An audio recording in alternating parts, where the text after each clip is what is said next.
నిన్న నైట్ 12:00కి ఈ ఎపిసోడ్ చూసుకుంటా ఎంత బాధపడ్డానో నాకే తెలుసు. ఏం చెప్పాలి మాస్టారు, అలా ఉంది ఎపిసోడ్ నిన్నటిది. ఆ గిన్నెల టాస్క్ ఏంది, బట్టలు మర్చేసేది ఏంది, ఇల్లు ఊకే టాస్క్ ఏంది, వీళ్ళు బిగ్ బాస్ హౌస్కి గొడ్డు సాకర్ ఏకని పోతురా, లేదంటే టాస్క్లు ఆడి లేకపోతే అందరితో మంచిగా ఉండి విన్ అవ్వడానికి పోతురా అర్థం కావట్లేదు. వీళ్ళని ఎట్లా ప్రిపేర్ చేస్తారంటే, బిగ్ బాస్కి వెళ్ళి గొడ్డు సాకరీ వేయాలంటే ఎట్లా వేయాలో అవన్నీ టాస్క్లు అయితే పెడతారు వీళ్ళకి. మీకు కొన్ని 2-3 రోజుల నుంచి అనిపించిందా జడ్జెస్ మరీ హార్ష్గా మాట్లాడుతారు కంటెస్టెంట్స్ తోటనే? ఈ యొక్క విషయం పైన చాలామంది నవదీప్కి ఇన్స్టాగ్రామ్లో టెక్స్ట్ చేసి, దాని తర్వాత నవదీప్ దానికి ఆన్సర్ కూడా ఇచ్చిండు. అది ఆల్రెడీ ఇన్స్టాగ్రామ్ రీల్లో ఒక పేజ్కి అయితే ఇచ్చిండు, బిగ్ బాస్ పేజ్కి. వాళ్ళు దాన్ని స్టోరీలో కూడా పెట్టారు. ఏమంటే, మేము వాళ్ళని బాగా ప్రిపేర్ చేయాలనుకుంటున్నాం, ఎందుకంటే నాగ్ సార్ కూడా ఇలానే మాట్లాడతాడు సాటర్డే సండే వాళ్ళని తప్పు చేస్తే. సో అందుకే మేము వాళ్ళకి ఆ ఒక ఎక్స్పీరియన్స్ ఇవ్వాలని వాళ్ళతో కఠినంగా ఉంటున్నాం, ఇంకా అలాగనే చూస్తున్నాం వాళ్ళని ఒక రియల్ కంటెస్టెంట్ లెక్క అని నవదీప్ అయితే దానికైతే ఆన్సర్ ఇచ్చిండు. సో గైస్, ఎవరికైనా హార్ష్గా మాట్లాడుతున్నా అనిపిస్తే ఇదే రీజన్, వాళ్ళు అలా బిహేవ్ చేస్తున్నందుకు. ఓహో, ఇప్పుడు అలా కూడా రాస్తున్నారు అన్నమాట. కానీ ఒక విషయం గురించి అయితే మాట్లాడుకోవాలి, ఈసారి బిగ్ బాస్ కూడా ఉట్టర్ ఫ్లాప్ అయ్యేటట్టుంది. ఎందుకంటే ఆ రైటర్ కూడా టాస్క్లు రాసేది, ఆ టాస్క్లు ఏంది, ఆ లక్ టాస్క్లు ఏంది, మైండ్ టాస్క్లు అంటారు, ఫిజికల్ టాస్క్ అంటారు, లక్ టాస్క్ తెస్తారు. ఆ లక్ టాస్క్ ఏంది అసలు అర్థమే కాదు. నవదీప్ నాగకి ఇచ్చారు ఛాన్స్, ఎవరికైతే లీడర్షిప్ ఇవ్వాలో అతను తప్పకుండా అతని దగ్గర ఒక లీడర్షిప్ అయితే పెట్టుకుంటాడు కదా, అది కూడా కామన్ సెన్స్ లేదు వీళ్ళకి. ఆయన దగ్గర ఒకటి పెట్టుకుంటూ అది వచ్చి లాస్ట్కి శ్రేయానో ప్రియానో వీళ్ళందరూ తీసుకొని మళ్ళీ అది ప్రియా దగ్గరికి పోయింది. మళ్ళా నాగనన్న లాస్ట్కి పెట్టాల్సింది చాయిస్, తన తర్వాత తీసుకునేదాన్ని, అది కూడా చేయలేదు వీళ్ళు. ఏం టాస్క్ పెడుతురో అర్థమే అవుతలేదు. మళ్ళీ మధ్యలో ఒక బీజిఎం, అరే బీజిఎంలకు మొక్కాలి గాయస్. ఊ అన్న కట్టు కట్టు కట్టు, ఎన్ని కట్లు. ఇప్పుడు అవసరం అది మీకు కలుపుకోలేదని మీరు చూసారా? దయచేసి క్వశ్చన్ డిలీట్ చేయండి. I don't like it. నార్మల్గా ఎడిటింగ్ చేసే వాళ్ళు క్యాప్ కట్ వాళ్ళు మంచిగా ఎడిటింగ్ చేస్తారేమో స్టార్ మా వాళ్ళకంటే. ఈరోజు వాళ్ళ ఒక కంటెస్టెంట్స్ ఆడిన విధానం గురించి అయితే మాట్లాడుకుందాం. ఇక్కడ చూస్తే నాకు ఈరోజు ఒక పర్సన్ మీద మంచిగా అనిపించింది. ఆ పర్సన్ వచ్చేసి హరీష్ గారు. హరీష్ గారు అయితే చాలా బాగా అయితే ఆడారు. ఒక శ్వేత అనే టైం వచ్చి షర్టు తోటి తుడిచినావు, షర్ట్ తోటి మీ ఇంట్లో అయితే అట్లనే తుడుస్తావా అని హరీష్ గారు హైలైట్ రిప్లై ఇస్తారు, అవును తుడుస్తా అంటారు. ఆ టైంలో మస్తు కామెడీగా అనిపిస్తుంది అది. చాలా మంది వాళ్ళ ఇంట్లో సపరేట్గా ఒక టీ షర్ట్ పెట్టుకుంటారు చాలా మంది తుడుస్తానికి. మన మిడిల్ క్లాస్ వాళ్ళ ఫ్యామిలీస్లలో చాలామంది టీ షర్ట్ తోటే ఇల్లు తుడుస్తుంటారు కొంతమంది, ఎందుకంటే ఒక వాళ్ళకి ఇచ్చారు కదా ఒకటి తుడవనికి, దాంతో తుడిస్తే చాలా స్లో అవుతుందని హరీష్ గారు ఏం చేశారంటే చేతితో తుడిచారు, ఫటాఫట్ అయిపోతుంది. ఇంట్లో కూడా చాలామంది దాన్నే ఉపయోగిస్తుంటారు కొంతమంది ఇప్పటికి కూడా. టీ షర్ట్లే కానీ వేరే మన క్లాత్స్ సపరేట్ ఉంటే వాటితో చూస్తుంటారు, అది తెలియదు. ఎనీవేస్, ఆమె ఏదో మాట్లాడాలని మాట్లాడినట్టుంది. స్టార్టింగ్ ఎపిసోడ్ అప్పుడు స్టార్ట్ కాగానే బీజిఎం తోటి అందరూ పాటతోటి అందరూ వస్తుంటారు. శ్రీముఖి ఒక స్టెప్ ఏదో డ్యాన్స్ చేస్తుంది, అప్పుడు శ్రేయ కూడా డ్యాన్స్ చేస్తుంది. నాకు అప్పుడు చూస్తే ఏమనిపించింది అంటే, ఈ ఎపిసోడ్ ఎలా కనబడదు, స్టార్టింగ్ ఇట్లా డ్యాన్స్ చేస్తే మంచిగా ఎపిసోడ్లో వస్తాం అన్నట్టే ఉంది ఆ డ్యాన్స్ అయితే. ఏం చేస్తారండి వీళ్ళు?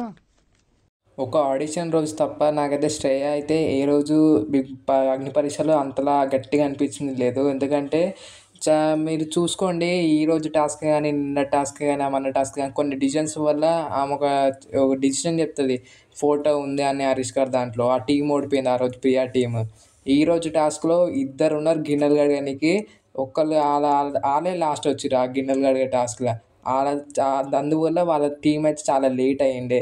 సో నాకు చిరాకు ఇరిటేట్ అవుతుంది, ఒక ఇమ్మెచ్యూర్ అనేది ఉంటుంది కదా ఒక ఇష్యూ. సో అందరేమో అక్కడ చాలా మంచిగా ఉన్నారు, బిగ్ బాస్ హౌస్ పోతే మాత్రం గుడ్ల టాస్క్ కానీ పెట్టిరంటే ఎందుకు ఈ బాబుని అలా కొడుతున్నారు బాబు? ఇక్కడ ఇప్పుడు వరకు చూసిన దాంట్లో నాకైతే బిగ్ బాస్ హౌస్ పోయినాక ఎంత పెద్ద పెద్ద టాస్కులు, ఎలక్ట్రిక్ వైర్ లాంటి టాస్క్ అయినా, గుడ్ల టాస్క్ అయినా, ఎలాంటి ఫిజికల్ టాస్క్ పెట్టినా మంచి గట్టిగా ఉండేది. ఈ అగ్ని పరీక్షలో బిగ్ బాస్ హౌస్కి వెళ్తే మాత్రం నాకు తెలిసి హరీష్ గారు ఉంటారు తప్పకుండా. ఆయన పర్సనాలిటీ కండలు గిండలు ఏం లేకపోయినా కానీ అతనికి ఆ స్పిరిట్ ఉంది.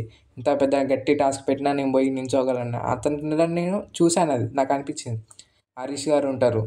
దాని తర్వాత డీమన్ పవన్ తన అసలు రూపం ఇంకా చూపించలేనట్టే ఉంది. ఎందుకంటే అతనికైతే వచ్చిన కానించి వాటిలే పడుతున్నాయి కానీ ఒక్కసారి కూడా ఒక మంచి టాస్క్ వస్తలేదు ప్రూవ్ చేసుకోనీకి.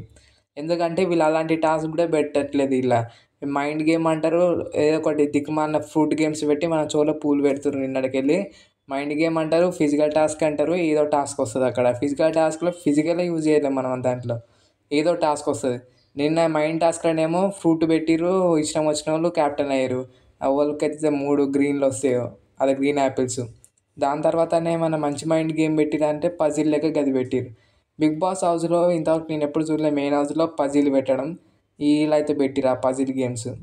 ఏదైనా మైండ్ గేమ్ అంటే ఏదైనా విచిత్రంగా ఏదైనా ఆడేటట్టు, అన్ని చేతులు అన్ని బాడీ ఒక టీం మొత్తం యూజ్ అయ్యేటట్టు ఉండాలి.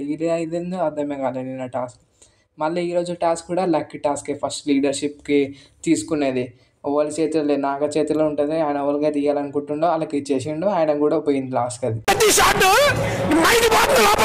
ఎల్లాకడ మేము కొంచెం ఓవర్ అయినట్టుంది, పర్వాలేదు. కానీ వీడియోని ఇంతవరకు ఇంకా లైక్ చేయకపోయినా, ఒక హైప్ బటన్ కొట్టకపోయినా తప్పకుండా కొట్టండి గైస్. ఎందుకంటే డైలీ ఎపిసోడ్ రివ్యూ అయితే ఇస్తాం మనం, ఇంకా డైలీ అప్డేట్స్ కూడా వస్తుంటాయి మన ఛానల్లో. ఇవన్నీ పక్కకు పెట్టండి. ఈరోజు ఎపిసోడ్ ఎలా అయినా డొల్లా ఉంది. లాస్ట్ రియాలిటీ ఏంటంటే ఎల్లో కార్డ్ ఈరోజు ఎవరికి ఇవ్వద్దు అనుకోరు. అందుకే వాళ్ళందరూ ఏదో సాకి చెప్పి కోపపడి అక్కడి నుంచి అయితే వెళ్ళిపోయారు. క్లియర్గా అర్థమవుతుంది. ఇన్ని సీజన్లకి వెళ్ళి ఇన్ని ఎపిసోడ్లు ఇన్ని సీజన్లు చూసినాం, మనకు తెలియదు ఎప్పుడు ఏం చేస్తారు బిగ్ బాస్ వాళ్ళు. సో మంచిగా అయితే కోపడి వెళ్ళిపోయారు అక్కడి నుంచి. ఎందుకంటే నెక్స్ట్ మళ్ళీ వాళ్ళకి ఇప్పుడు ఒక్కరికే పక్క మనీష్కి అయితే వస్తుంది ఇంకో ఎల్లో కార్డ్. అతను వెళ్ళిపోతే షో మళ్ళీ ఖరాబ్ అవుతుందని అందుకే ఎల్లో కార్డ్ ఇవ్వకుండా గమ్మున పోయారు అందరూ. మనకు తెలియదు అనుకుంటారు. సో గైస్, ఈరోజు ఎపిసోడ్ ఎలా అనిపించిందో తప్పకుండా కామెంట్ చేయండి. డేకి ఎక్స్పెక్టేషన్స్ పెరుగుతున్నాయి కానీ వీళ్ళ యొక్క టాస్క్ కానీ ఒక టాస్క్ డిజైన్ కానీ ఏదైతే మారట్లేదు. అన్ని టాస్క్లు ఫిజికల్ మెంటల్ ఏ టాస్క్ లేదు, ఓన్లీ లక్ టాస్క్లు అయితే వీళ్ళైతే పెడుతున్నారు. లక్ టాస్క్ బిగ్ బాస్ కూడా లక్ టాస్క్ అంతా ఇదే ఉంటుంది. బిగ్ బాస్ హౌస్లో పోయినాక ఒపీనియన్ టాస్క్లు వస్తే ఎక్కువ, ఈ అగ్ని పరీక్షలో లక్ టాస్కులు సరిపోయింది ఇద్దరికిద్దరు. చెప్పడం మర్చిపోయాను, మీకు అందరికీ ఒక గ్రేట్ న్యూస్ అయితే చెప్పాలి. బిగ్ బాస్ యొక్క వాయిస్ అయితే చేంజ్ అవ్వట్లేదంట. ఇది అందరికీ పెద్ద ఊపిరి తీసుకునే విషయం. ఎందుకంటే ఆల్రెడీ అగ్ని పరీక్ష టాస్కులు చూసి చాలామందికి హోప్స్ అయితే పోయినాయి. చాలామంది ఆల్రెడీ సాడ్గా ఉన్నారు, ఎందుకంటే బిగ్ బాస్ వాయిస్ చేంజ్ అవ్వబోతుందని. కానీ మళ్ళీ అప్డేట్ వచ్చింది, బిగ్ బాస్ వాయిస్ అయితే చేంజ్ అవ్వట్లేదు, పాత బిగ్ బాస్ వాయిస్ వస్తుంది. సో ఇప్పుడైతే సాయిరామ్ అనిపించింది ఇది ఒక మాట విన్నాక. చాలా బాగా అనిపించింది, ఎందుకంటే బిగ్ బాస్ వాయిస్ ఇన్నేళ్ళ నుంచి అయితే చూస్తున్నాం. ఒక 8 ఇయర్స్ కంటిన్యూస్గా బిగ్ బాస్ ఒక్కటే వాయిస్ విని ఇప్పుడు సడన్గా ఇంకో వాయిస్ వినాలంటే ఎట్లనో ఉంటుంది. స్వీట్లో సేమియాలో కారం వేసి ఉన్నట్టే ఉంటుంది సేమ్. నాకు అర్థం కాలేదు సార్. సో గైస్, ఈరోజు వీడియో అయితే ఇంతే. నెక్స్ట్ వీడియోలో మళ్ళీ కలుద్దాం. సో వీడియో నచ్చితే తప్పకుండా like, channel subscribe, high button కూడా క్లిక్ చేయండి.